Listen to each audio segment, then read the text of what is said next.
พี่น้องข่าวสลูดสลัดนี่เป็นอย่างพี่น้องมักสเมกกินได้พี่น้องมักสเมกนี่นะกินได้มันนิด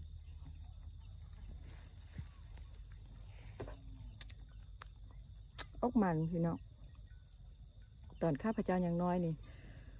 ไปเก็บผักเก็บอย่างนี้โอ้นี่แหละเป็นอาหารสันเลิศที่ว่าเวลาหิวข้าวกินได้มากผักสเมกเพื่อก็จะมีบ่มีความหวานดอกพี่น้องจะเป็นนวลเป็นผงฟุกนะ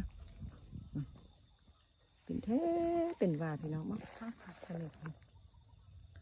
เป็นมากแล้วก็เป็น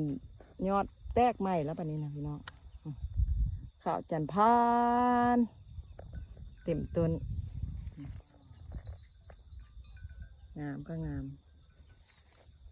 ผักสเมกขาวด้วยนี่พี่น้องก็เลยเอาไว้ต้น2 ต้นนี่แหละงาม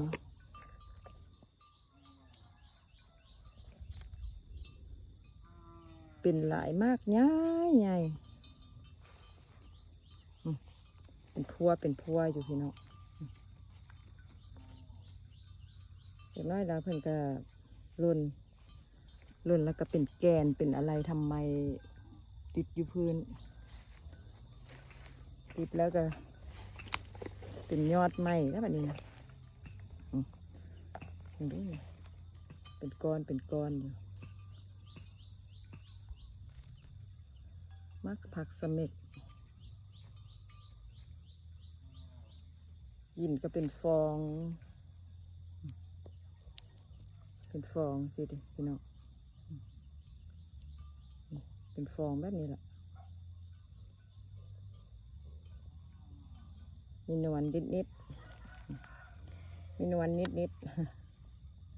มักผักสเมกพี่น้องงามข่าวจานพานพี่น้องเอ๋ยข่าวจานพานอยู่สวนนี่นะ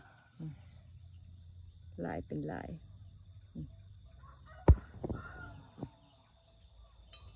งาม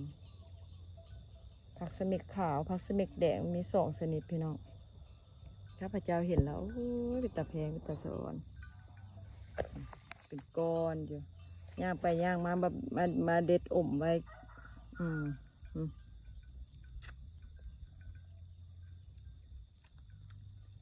เป็นโฟมพี่น้อง